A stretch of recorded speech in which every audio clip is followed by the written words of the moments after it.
kita ada di dalam minggu yang kedua di dalam khotbah berseri kita yang berjudul Following Jesus. Nah, minggu lalu kita belajar minggu yang pertama tentang penyangkalan diri. Dan saya menyebut-nyebut beberapa kali mengenai istilah bahwa hati kita perlu dikalibrasi, diverifikasi. Saya mengulang sedikit apa itu definisi dari kalibrasi. Kalibrasi adalah proses pengecekan dan pengaturan akurasi dari sebuah alat ukur dengan cara membandingkan alat ukur tersebut dengan standar atau tolak ukur yang lebih tinggi. Kalibrasi diperlukan untuk memastikan bahwa hasil pengukuran itu dilakukan secara akurat, konsisten, dan tidak ada deviasi dan tidak menyimpang. Jadi selaras dengan standar yang ada.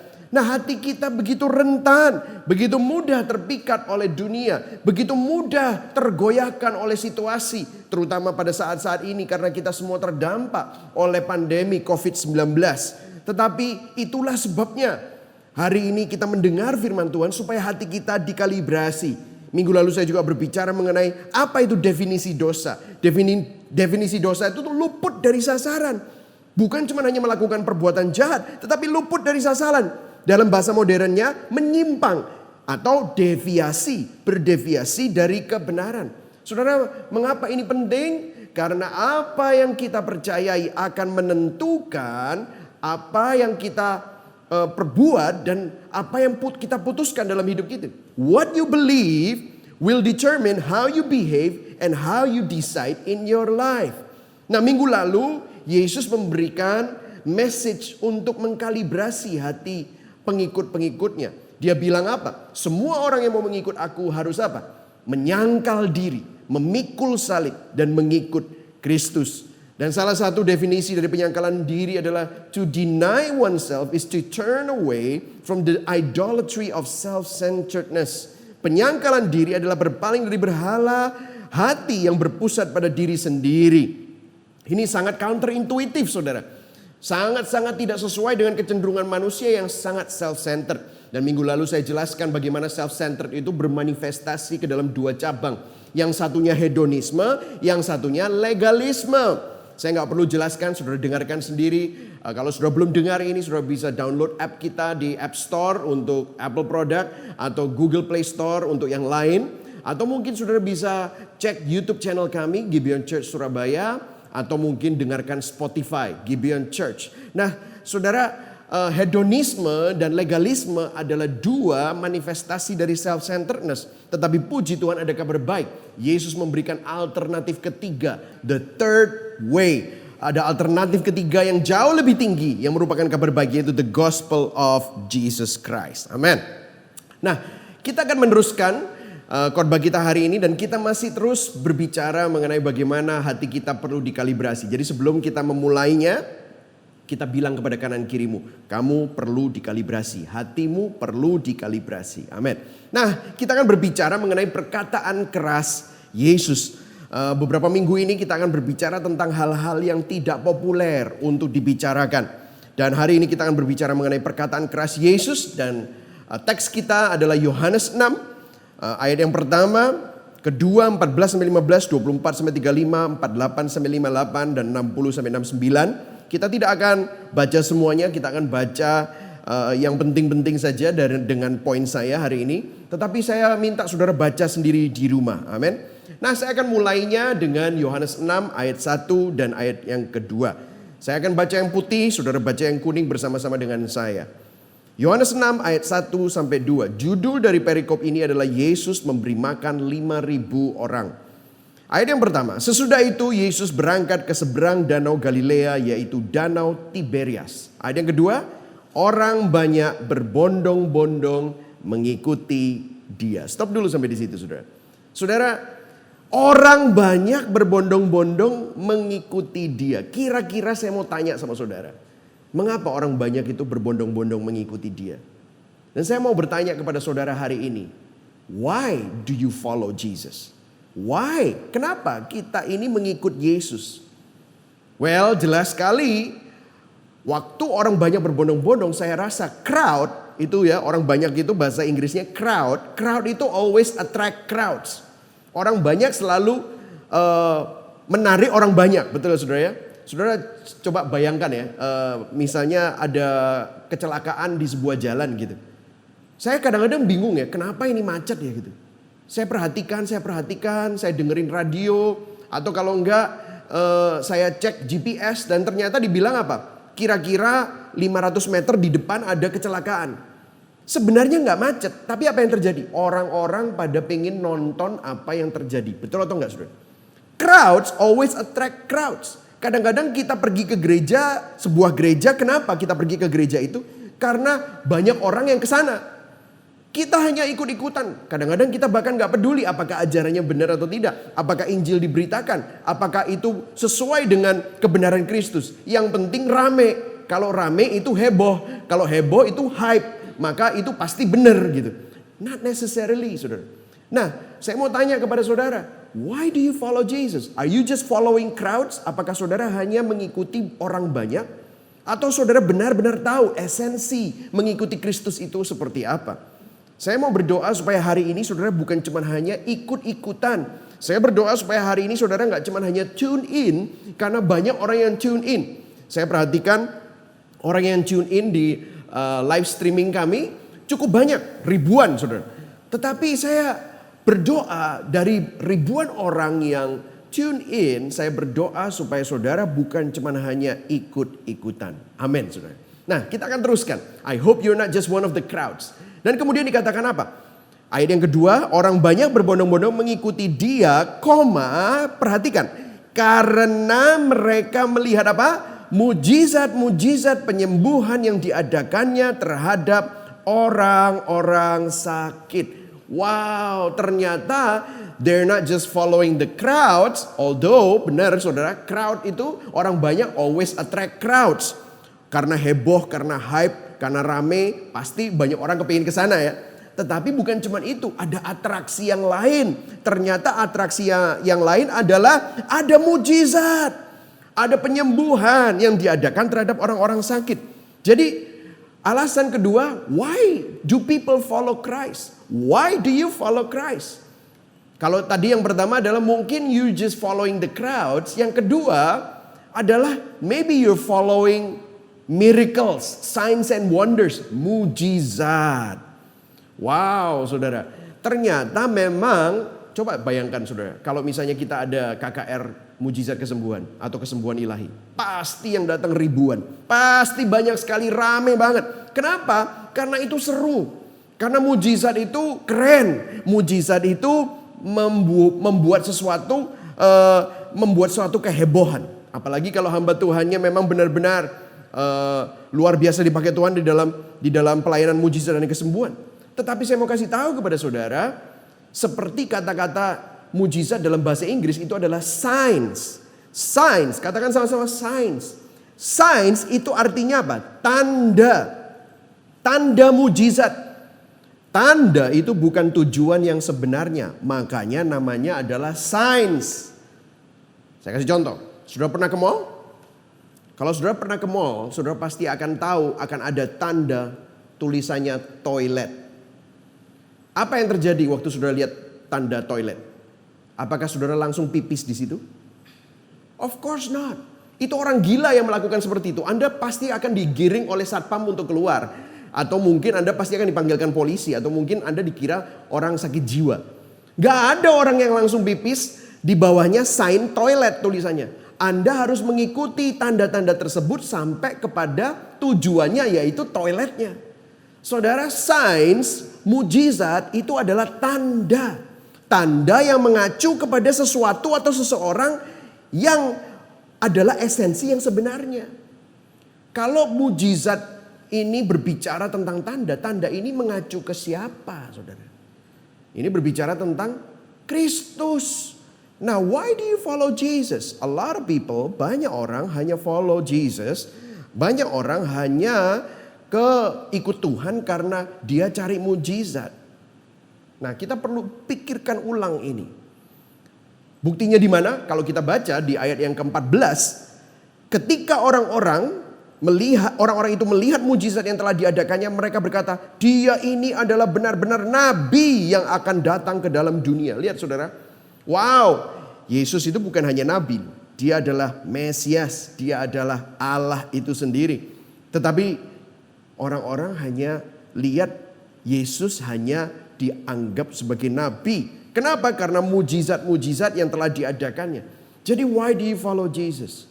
Dan ayat 15 dikatakan apa? Karena Yesus tahu bahwa mereka hendak datang dan hendak membawa dia dengan paksa untuk menjadikan dia raja. Ia menyingkir pula ke gunung seorang diri. Jadi Yesus tahu bahwa orang-orang ini mengikut dia karena mujizat. Karena dia ini sedang heboh dan digandrungi banyak orang karena mujizat-mujizat yang dilakukan. Jadi mereka berpikir bahwa kalau benar-benar Yesus ini adalah seorang nabi besar atau dalam tanda kutip bahkan Mesias. Tetapi mereka punya pikiran tentang Mesias yang dengan mujizat dan kekuatan politik akan menggulingkan kekaisaran Romawi. Tetapi Yesus tahu bahwa itu bukan rencana Bapa. Maka disinilah Tuhan ingin memberikan kalibrasi. Yesus akan berkhotbah dan mengajar untuk mengkalibrasi bahwa ide kenapa mereka mengikuti dia itu berdeviasi, menyimpang, salah kaprah. Ya saudara ya, itulah sebabnya kita perlu kalibrasi. Kemudian kita teruskan, kita lanjutkan. Ayat ke-24 dikatakan apa? Ketika orang banyak melihat bahwa Yesus tidak ada di situ dan murid-muridnya juga tidak. Saudara tahu mereka naik ke perahu-perahu itu lalu berangkat ke Kapernaum untuk mencari Yesus. Wah gila men. Ini orang-orang serius. Padahal hari sebelumnya itu mereka sudah kebaktian sepanjang hari. Mereka lapar, gak ada toko. Hanya ada 5 roti dan 2 ikan. Dan Tuhan memberikan sebuah mujizat yang luar biasa. 5 roti dan 2 ikan itu memberi makan 5.000 laki-laki.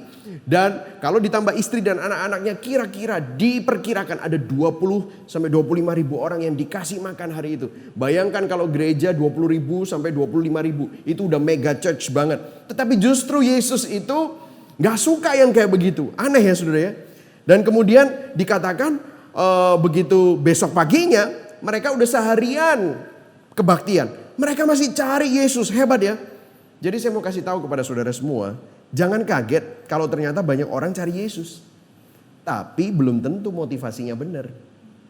Meskipun alasannya salah, orang banyak cari Yesus. Tapi saya berdoa hari ini, hati kita akan dikalibrasi dan hati kita akan diverifikasi supaya hati kita selaras dengan Tuhan. Amin. Yang setuju katakan amin. Nah, kita perhatikan di sini. Begitu mereka sampai ke seberang. Ayat ke-25. Kita akan jump kepada ayat 25.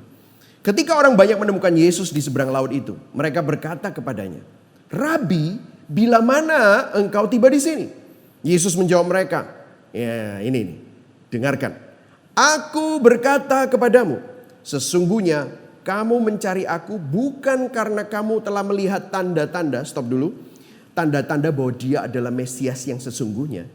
Bahwa dia yang akan menebus umat manusia. Bukan tanda-tanda itu. Melainkan karena kamu telah makan roti itu dan kamu kenyang. Oh ternyata mereka, ini ada yang ketiga ya saudara ya. Kamu makan roti dan kamu kenyang. Jadi yang tadi yang pertama karena apa? Crowd ikut-ikutan. Yang kedua apa? Karena mujizat. Dan yang ketiga karena kamu kenyang. Dan Yesus meluruskan. Kamu itu ikut aku karena kamu kenyang. Saya mau kasih tahu saudara. Jadi yang ketiga adalah bukan hanya crowds. Bukan hanya signs and wonder mujizat. Tetapi blessing. Material blessing. Berkat jasmani. Saudara, Yesus itu ingin meluruskan. Aku ini bukan kartu kredit yang ada promonya gitu loh kayaknya. Saya jelaskan ya saudara ya. Saudara kalau ditawarin kartu kredit ya, itu biasanya kita nanyanya apa? Ada promonya enggak? Betul ya saudara?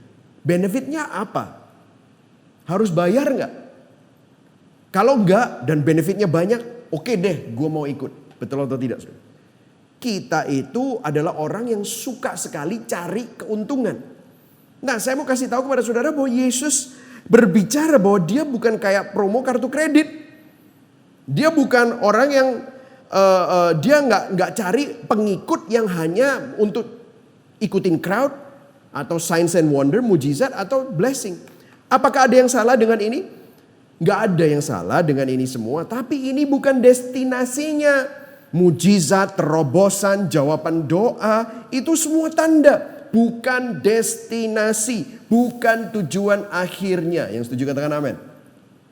Saudara lihat di Yohanes 5 dan 6, Yesus melakukan begitu banyak mujizat. Bahkan di akhir kitab Yohanes dikatakan bahwa Yesus melakukan begitu banyak mujizat yang tidak tercatat di sini. Dan kalau dicatat satu-satu, bukunya nggak muat untuk mencatat semuanya itu. Dan orang-orang ini melihat betapa hebatnya, betapa spektakulernya tanda-tanda mujizat yang dilakukan Yesus. Dan kemanapun Yesus pergi, mereka juga pergi mengikuti Yesus. Bagus gak? Oke. Tapi hati-hati. Tanda, mujizat, berkat, crowd itu bukan destinasinya. Kadang kita sangat semangat, sangat heboh melihat tanda-tanda. Wuhu, ada revival, kita ke sana. Ada demonstrasi kuasa Allah, kita ke sana. Ada Holy Spirit moving, kita ke sana. Ada urapan katanya. Nanti kita dapat terobosan, kita ke sana. Ada debu emas. Penyembahannya keren, kita ke sana, Saudara. Problemnya banyak orang cuma berhenti cari tanda-tanda. Stop di sana, selfie-selfie. Mengagumi tanda-tanda. Saudara pernah ya kalau misalnya ada tanda, misalnya saudara pergi ke Jatim Park gitu, kalau di Jawa Timur gitu ya. Sebelum sampai Jatim Parknya ada tandanya gitu, saudara bisa selfie-selfie di sana. Apakah saudara langsung pulang habis itu? Enggak kan? Saudara pergi ke tujuannya kan? Nah, kalau kita cuma hanya stop di mujizat dan tanda-tanda, kita mengagumi dan membicarakan tanda-tandanya, kita miss the point, we miss the essential. Kita miss esensinya. Jadi saya berdoa kita nggak miss ini. Kalau kita hanya stop ke hamba Tuhannya. Hamba Tuhan itu adalah hanya orang yang jadi penunjuk arah kepada esensi yang sesungguhnya. Jangan gagal paham. Jangan gagal tujuan. Nah, saudara tahu kalau kita gagal paham dan nggak dikalibrasi, efeknya buruk. Waktu Yesus berbicara mengenai apa tujuannya dan mengapa, apa esensinya? Kita baca di ayat 60. Dikatakan apa? Judulnya dari ayat 60. Murid-murid yang mengundurkan diri di mana? Galilea. Ayat 60. Kita baca sama-sama. 1, 2, 3. Sesudah mendengar semuanya itu, banyak dari murid-murid Yesus yang berkata, perkataan ini keras. Siapakah yang sanggup mendengarkannya? Wow, inilah judul kita, khotbah kita hari ini. Perkataan ini keras. Siapa yang sanggup mendengarkannya? Yesus di dalam hatinya tahu bahwa murid-muridnya bersungut-sungut tentang hal itu. Berkata kepada mereka, adakah perkataan ini menggoncangkan imanmu? Bahasa Inggrisnya, do you take these words, you take offense to these words? Apakah kamu tersinggung dengan perkataan-perkataan ini? Saudara jangan kaget kadang-kadang pengajaran-pengajaran yang sehat. Injil itu bisa ofensif kepada orang-orang yang berdosa. Orang-orang yang belum kenal Tuhan. Bisa menyinggung. Dan ini dikatakan perkataan yang keras. Dan kemudian lihat ayat 66-nya. Ayat 66 itu. Kita baca sama-sama. Mulai dari waktu itu. Banyak murid-muridnya apa? Mengundurkan diri dan tidak lagi mengikuti dia. Saya ulang lagi kepada saudara hari ini. Why do you follow Jesus? Mengapa kamu mengikuti Yesus? Apakah karena orang banyak? Apakah karena cewekmu pergi ke gereja maka kamu pergi? Apakah karena kumpulan teman-temanmu crowds pergi ke gereja, suatu gereja dan dibilang katanya gerejanya keren, kamu ikut-ikutan? Atau mungkin kamu cari mujizat. Atau mungkin kamu pernah mengalami mujizat di gereja tertentu. Itulah sebabnya kamu pergi ke gereja itu. Atau mungkin kamu cari berkat. Saudara saya mau kasih tahu. Kalau saudara hanya ikut-ikutan seperti itu. Maka saudara miss the essential. Saudara miss the point. Saudara miss tujuan destinasinya. Dan di akhir zaman memang banyak orang yang seperti itu. Dan begitu saudara mendengar aslinya seperti apa mengikut Yesus, saudara bisa kecewa. Dan ini sudah diprediksi di 2 Timotius 4 ayat 2-4. Rasul Paulus berkata apa? Dikatakan Rasul Paulus memberikan nasihat kepada Timotius. Dia bilang apa? Beritakanlah firman, siap sedialah baik atau tidak baik waktunya. Stop dulu saudara. Ini saat ini sekarang adalah waktu yang sangat memprihatinkan di seluruh dunia. Begitu banyak orang yang ingin beribadah gak bisa beribadah. Terus dikatakan apa? Nyatakanlah apa yang salah, tegurlah dan nasihatilah dengan segala kesabaran dan pengajaran. Saudara, firman-firman yang berbau pengajaran hari ini tidak begitu digandrungi orang. Kenapa? Karena berkatnya mana, terobosannya mana, mujizatnya mana, gitu ya saudara ya. Pengajaran itu nggak populer gitu. Tetapi firman Tuhan bilang apa? Tegurlah, nasihatilah dengan segala kesabaran dan pengajaran. Ayat 3, dengarkan saudara. Karena akan datang waktunya orang tidak dapat lagi menerima ajaran sehat. Saya berdoa hari ini supaya saudara mulai mengkalibrasi hati Anda. Supaya Anda menerima ajaran sehat. Apa yang terjadi? Tetapi mereka akan mengumpulkan guru-guru menurut kehendaknya untuk memuaskan keinginan telinganya. Memang itulah yang disukai orang, yang heboh, yang attract crowds, yang laku, yang ngejual. Lu jual gua beli, begitu kan saudara ya? Yang heboh karena ada banyak mujizat, yang banyak isinya berkat-berkat materi, itu yang laku. Tetapi saya katakan kepada saudara, inilah keadaan akhir zaman. Orang tidak dapat lagi menerima ajaran sehat. Mereka mengumpulkan guru-guru menurut kehendaknya. Kita kan sekarang kayak ke restoran kan, saudara. Lihat menu, ikutin apa. Coba saudara pergi ke restoran. Pergi ke restoran kemudian waiternya bilang, Pak hari ini kita akan cuman hanya serve. Kita akan melayani dan masak hanya jangan kunci, jagung, dadar jagung, sama ayam geprek. Gua nggak mau makan dadar jagung dan ayam geprek. Ya udah nggak Pak, hanya itu yang kami sajikan. Ya udah, gua cabut. Betul nggak saudara? Kenapa? Saudara mau buka menu dan saudara mau pilih-pilih, betul ya saudara? Dan inilah keadaan manusia pada akhir zaman. Mereka hanya mau mengumpulkan guru-guru menurut kehendaknya untuk memuaskan keinginan telinganya. Kemudian ayat keempat, mereka akan memalingkan telinganya dari apa? Kebenaran. Dan dibuka telinganya bagi apa? Dongeng. Jadi belum tentu kebenaran. Mereka justru cari itu. Dan ini yang membuat murid-murid Yesus pada waktu itu, ada beberapa dari murid-murid Yesus dikatakan apa? Mereka mengundurkan diri dan tidak lagi mengikuti dia. Pertanyaannya, saya mau tanyakan ini. Perkataan keras apa yang Yesus katakan? Betul ya saudara? Apa sih yang Yesus katakan? Nah kita akan selidiki dan kemudian kita akan melihat aplikasinya di dalam kehidupan kita. Oke? Yohanes 6 ayat 27 dikatakan apa? Yesus berbicara. Bekerjalah bukan untuk makanan yang akan dapat binasa, melainkan untuk makanan yang bertahan sampai kepada hidup yang kekal yang akan diberikan anak manusia kepadamu. Sebab dialah yang disahkan oleh Bapa Allah dengan meterainya. Jadi Yesus bilang begini, karena ini bicara tentang apa? Mereka baru dikasih makan. Yesus memberi makan 5.000 orang. Ada 25.000 orang yang baru dikasih makan, malah sisa 12 bakul. Bukannya itu heboh, bukannya itu keren. Keren banget. Makanan yang akan binasa itu adalah hal-hal yang fana di dalam hidup kita. Apa sih yang kamu cari? Terobosan ekonomi. Apa sih yang kamu cari? Berkat jasmani. Apa sih yang kamu cari? Mujizat-mujizat yang secara jasmani kamu ingin kejar dan kamu alami, kesembuhan, kesehatan, kemakmuran. Itu semua akan binasa. Terobosan keuangan itu fana.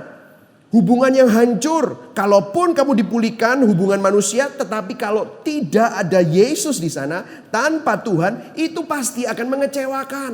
Amin. Jadi Yesus berbicara, kamu kalau cari bukan untuk makanan yang dapat binasa. Yesus pernah juga ngomong begini kan, kamu jangan kumpulkan harta di bumi, tetapi kumpulkan harta di surga. Saudara, di bumi ngengat dan karat akan mencurinya dan menghabiskannya dan membinasakannya. Bagaimana dengan hidup kita? Apa yang kita cari?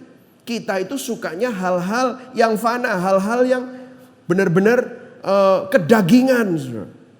Terus kemudian lihat ayat 28-nya. Kita teruskan, kita akan sedikit eksposisi di sini. Lalu kata mereka kepadanya, apakah yang harus kami perbuat supaya kami mengerjakan pekerjaan yang dikehendaki Allah itu? Ayat 29 jawab Yesus kepada mereka, inilah pekerjaan yang dikehendaki Allah, yaitu hendaklah kamu percaya kepada Dia, yaitu dirinya sendiri yang telah diutus Allah. Kemudian lihat argumentasi mereka. Jadi percaya kepada aku, karena akulah yang kamu cari-cari. Akulah jawaban dari semua yang kamu cari. Semua yang kamu cari dalam dunia ini akan mengecewakan, akan binasa. Kamu tidak akan menemukan apa-apa, karena itu semua hanya akan mengecewakan kamu. Terus kemudian ayat 30 mereka berbicara apa? Ayat 30 dikatakan, maka kata mereka kepadanya, tanda apakah yang akan kau perbuat? Lihat, kelihatan ya? Tanda apakah yang akan kau perbuat? Supaya dapat kami melihatnya dan percaya kepadamu. Pekerjaan apakah yang engkau lakukan? Mereka masih cari tanda mujizat. Ayat 31. Nenek moyang kami telah makan mana di padang gurun. Seperti ada tertulis mereka diberinya makan roti dari surga. Ayat 32. Yesus menjelaskan lagi. Maka kata Yesus kepada mereka, aku berkata kepadamu, sesungguhnya bukan Musa yang memberikan kamu roti dari surga, melainkan Bapa-Ku yang memberikan kamu roti yang benar dari surga. Ayat 33. Karena roti yang dari Allah ialah roti yang turun dari surga dan yang memberi hidup kepada dunia. Hidup di sini berbicara tentang Zoe, the quality of life yang Tuhan sudah sediakan buat saudara dan saya. Nah, ini intinya adalah mereka kurang yakin bahwa inti semua ini adalah percaya kepada Yesus. Mereka mulai menceritakan bagaimana dulu nenek moyang mereka di ayat 30 dan 31. Ya, saudara, untuk mengerti ini Anda perlu mengerti kenapa dari tadi disebut yang dibahas adalah roti. Karena di ayat 4 saudara dikatakan adalah apa? Paskah adalah hari raya orang Yahudi, itu sudah dekat. Passover itu adalah hari raya di mana mereka merayakan hari terakhir di Mesir, di mana Tuhan malam itu akan melepaskan mereka dari Mesir. Karena hari itu adalah tulah yang ke-10 di mana semua anak sulung Mesir mati kecuali rumah yang ada olesan darahnya di ambang pintu. Yang ada olesan darahnya di Passover, dilewati oleh malaikat maut. Dan malam itu mereka semua makan roti yang tidak beragi. Dan waktu mereka berjalan di padang gurun, Tuhan memberikan mereka apa? Mana. Itu mujizat lagi. Dan dipercayai bahwa mereka ditolong Tuhan, mereka dipelihara Tuhan, itu karena mereka taat kepada Musa, taat kepada hukum Musa. Jadi karena itu mereka dari tadi berpikir, Yesus adalah Musa yang baru, Nabi yang baru. Dan akan memberikan mereka apa? Makan. Mereka akan dikasih mujizat. Tapi dari tadi Yesus menyatakan dirinya, semua orang masih berhenti bahwa mereka berpikir bahwa ada nabi baru, ada formula baru yang akan mendapatkan mujizat dan berkat bagi mereka. Makanya dikatakan apa? Kata Yesus, aku berkata kepadamu, sesungguhnya bukan Musa yang memberikan kamu roti dari surga. Bukan, tetapi Tuhan. Kamu itu bukan karena kamu taat atau bukan karena kamu itu melakukan sesuatu dan Tuhan menolong kamu. No. It's pure grace. Itu semua hanya karena kasih karunia Tuhan. Kemudian Yesus menjelaskan. Orang-orang itu berkata, Tuhan berikanlah kami roti itu senantiasa. Ayat 35. Kata Yesus kepada mereka, inilah, akulah roti hidup. Barang siapa datang kepadaku, ia tidak akan lapar lagi. Dan barang siapa percaya kepadaku, ia tidak akan haus lagi.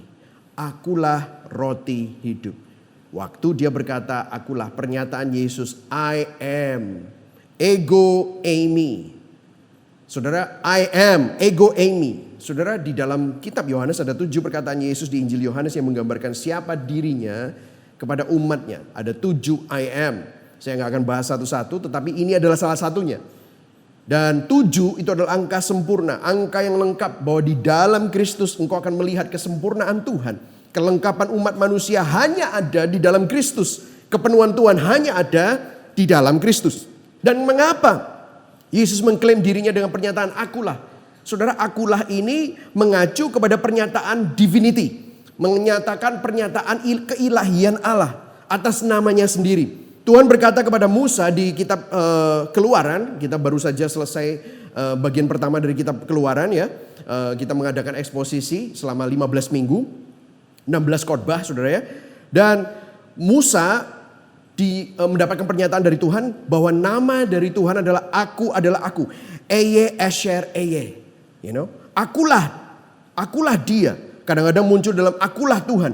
Dan juga ini nampak di Yohanes pasal 1. Pada mulanya adalah firman. Dan firman itu bersama-sama dengan Allah. Dan firman itu adalah Allah. I am. Ayat 14-nya berkata firman itu telah menjadi manusia dan diam di antara kita. Dan kita telah melihat kemuliaannya. Yaitu kemuliaan yang diberikan kepadanya sebagai anak tunggal Bapa. Penuh kasih karunia dan penuh dengan kebenaran. Pernyataan ini adalah pernyataan kebenaran mengenai jati diri Yesus. Dari segi kristologi Yohanes, Yesus Kristus adalah unik bukan karena saja apa yang Allah lakukan melalui dia sebagai manusia. Tetapi dia adalah pribadi kedua dari Allah Tritunggal. Dia adalah Allah. Bahkan Yohanes 8 ayat 58 berkata, aku berkata kepadamu sesungguhnya sebelum Abraham jadi, aku telah ada. Prin Abram genestai ego emi. Wow, ego emi. Di Yohanes 8 ayat 5 dikatakan bahwa sebelum Abraham aku sudah ada. Dan ini membuat orang Yahudi marah sekali. Karena kata-kata itu menyamakan hakikat Yesus dengan hakikat Allah. Mereka menolak keras pandangan bahwa Allah menjadi manusia. Seseorang yang menyamakan diri dengan Allah itu dianggap menghujat Allah.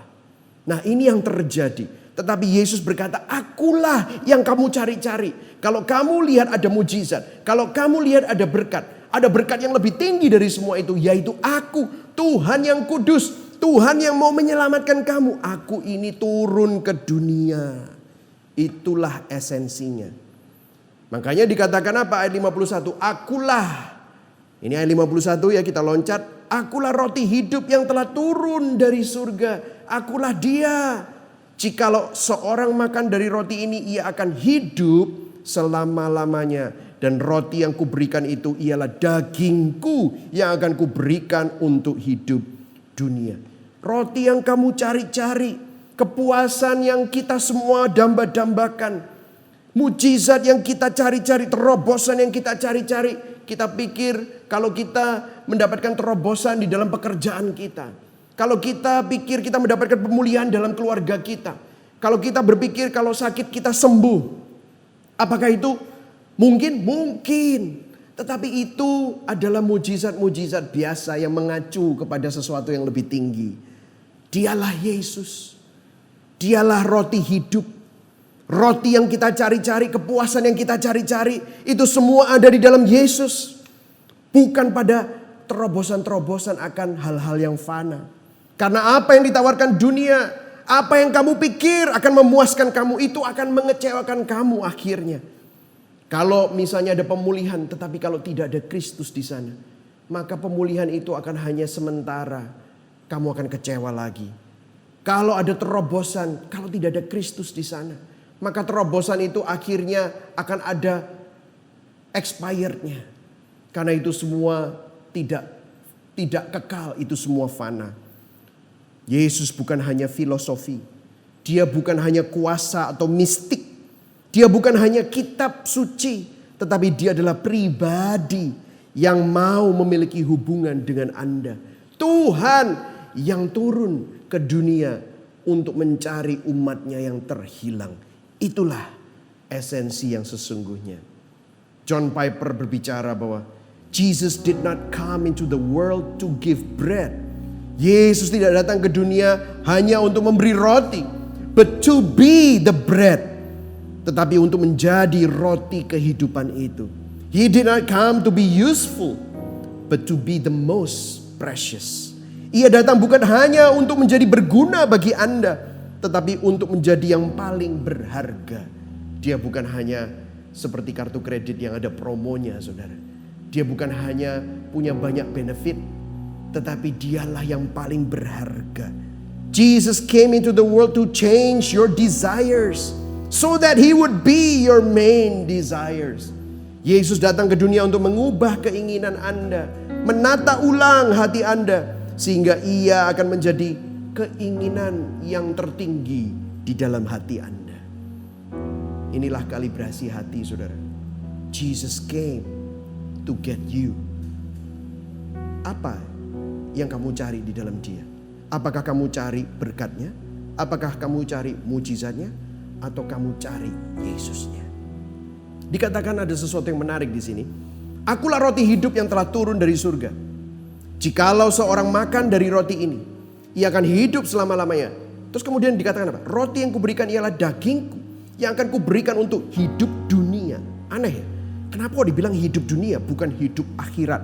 Nanti kalau mati kita masuk surga bersama dengan Yesus. Yes, itu juga. Tetapi ini menunjukkan apa? Keselamatan yang diberikan Tuhan itu bukan hanya nanti kalau kita meninggal, kita dipanggil Tuhan, kita masuk surga. Tetapi keselamatan yang diberikan oleh Kristus kepada kita, penebusan yang diberikan Tuhan kepada kita, itu juga untuk saat ini. Untuk pada waktu kita ada di dalam hidup, masih hidup di dalam dunia ini. Saya akan jelaskan. Ketika saya melihat Yesus Kristus hidup dengan sempurna dan indah, saya jelaskan ya. Apakah kesempurnaan Kristus itu memotivasi kita? Ya, itu menginspirasi, tetapi tidak begitu memotivasi. Kenapa? Sebenarnya kesempurnaan Kristus membuat saya apa? Jiper.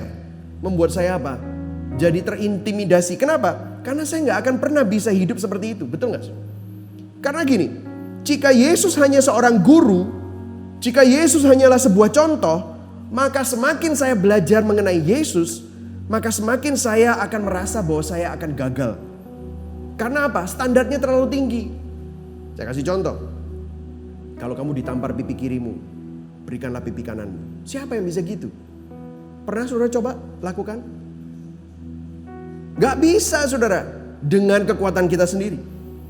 Kalau saya hanya melihat Yesus sebagai teladan, contoh, hanya sebagai seorang guru, maka standarnya terlalu tinggi. Malah mempelajari Yesus membuat saya kecil hati. Karena Yesus seakan-akan gak membantu saya. Saya kasih contoh. Lihat roti. Roti itu, misalnya rotinya tuh, wah kelihatan banget tuh empuk. Rotinya tuh masih berasap. Baunya enak. Saudara lihat roti ya. Roti itu tidak akan berguna kalau saudara cuma liatin doang. Terus saudara bau. Aduh enaknya ya rotinya. Saudara lihat, jangan lihat roti deh, lihat martabak gitu aja. Wih, lihat martabak. Enaknya gitu saudara ya. Sampai roti itu dipecah dan dimakan, baru roti itu berguna. Anda bisa saja ngelihat, Anda bisa saja melihat Yesus sebagai seorang guru. Dia bisa menjadi teladan yang hebat, tetapi dia tidak akan bermanfaat apa-apa bagi saudara. Karena saudara cuma hanya lihat dia sebagai contoh dan teladan. Tetapi lihat, ayat yang ke-54 dikatakan apa? Dikatakan ayat 54. Barang siapa makan dagingku dan minum darahku, ia mempunyai hidup yang kekal dan aku akan membangkitkan dia pada akhir zaman. Sebab dagingku adalah benar-benar makanan dan darahku adalah benar-benar minuman. Barang siapa makan dagingku dan minum darahku, ia tinggal di dalam aku dan aku di dalam dia. Roti hidup yaitu Yesus adalah daging Yesus yang diberikan untuk kehidupan di dunia. Menunjukkan apa? Bahwa dia hancur. Daging Yesus Kristus dipecah-pecahkan. Tubuhnya hancur. Menggantikan kita yang berdosa.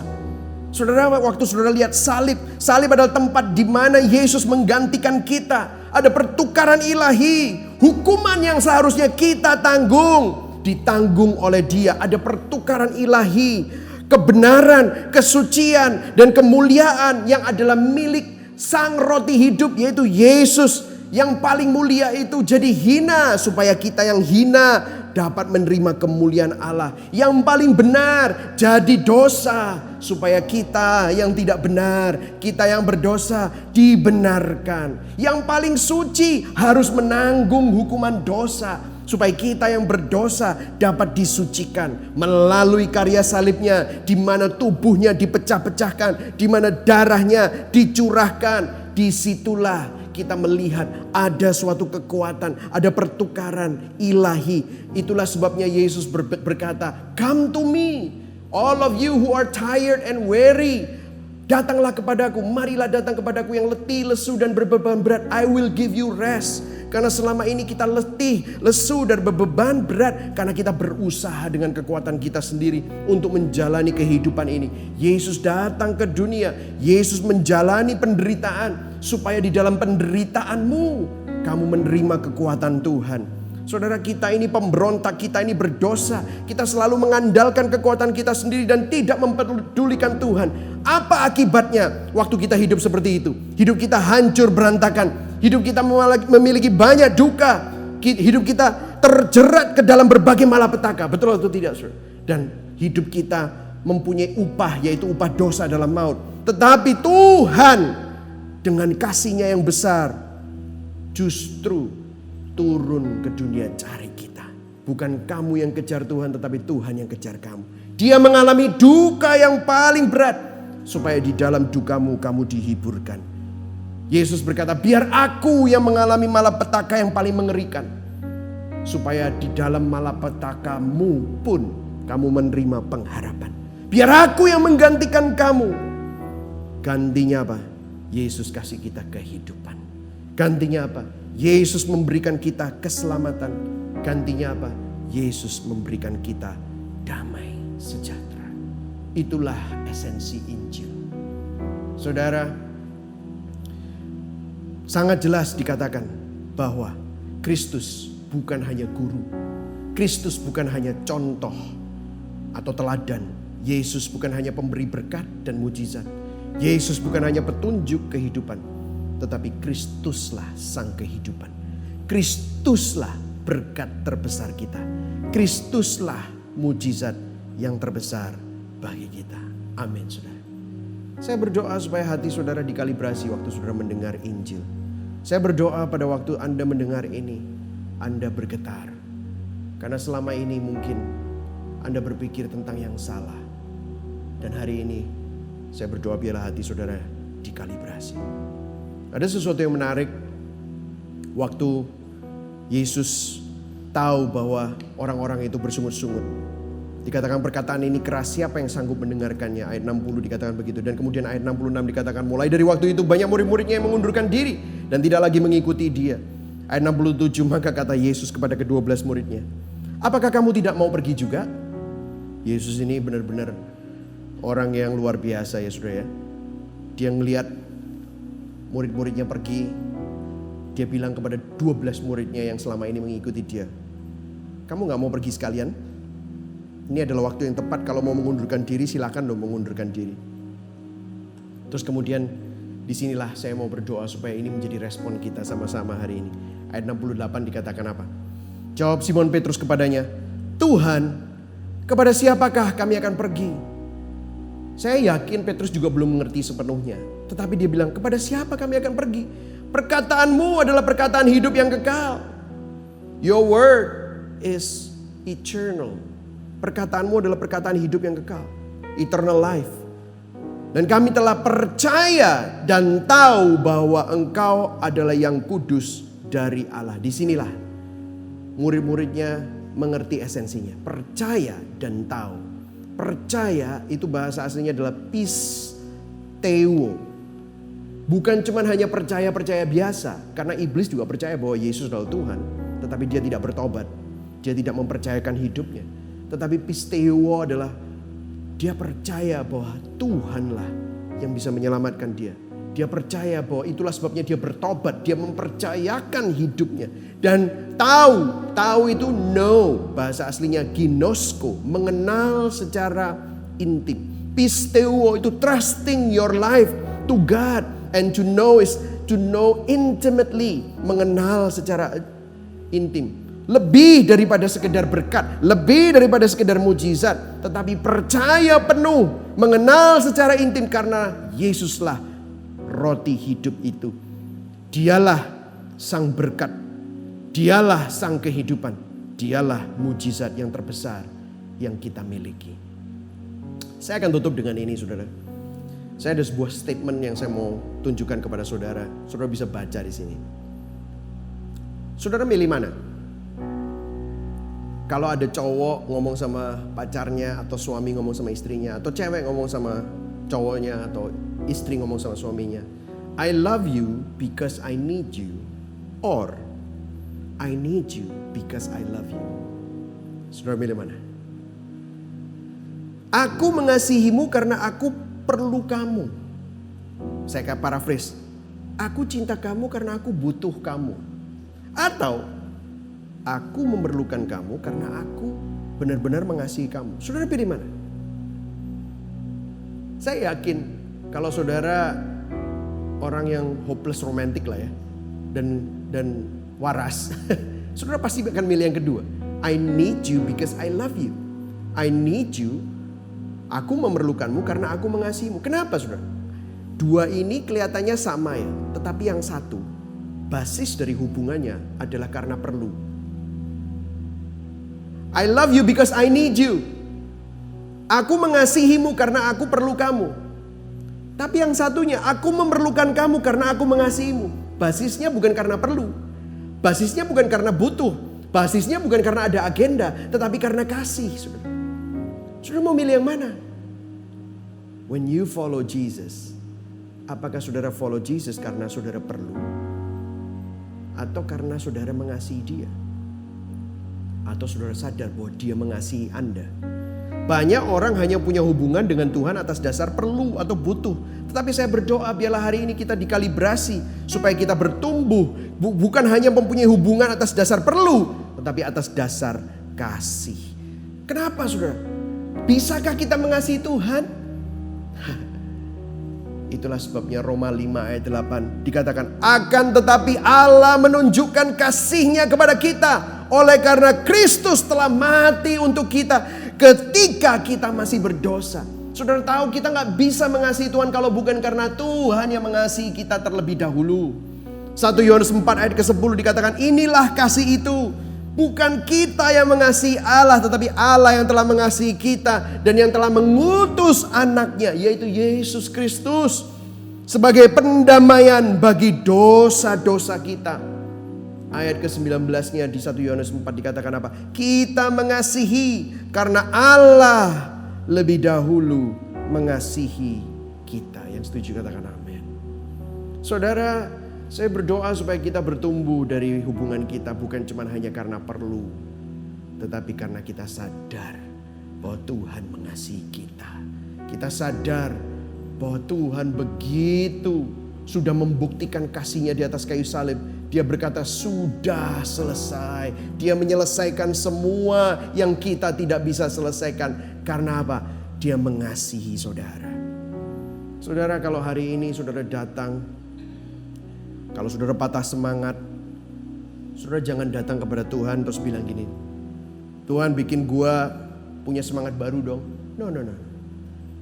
Ini hanya perlu kalau kayak gitu. Tetapi gini, I will show you how. Lihat kepada salib Kristus. Kamu patah semangat? Lihat kepada salib Kristus. Yang semestinya dia tidak perlu mati untuk kita. Tapi dia dengan suatu semangat dan suatu ketekunan.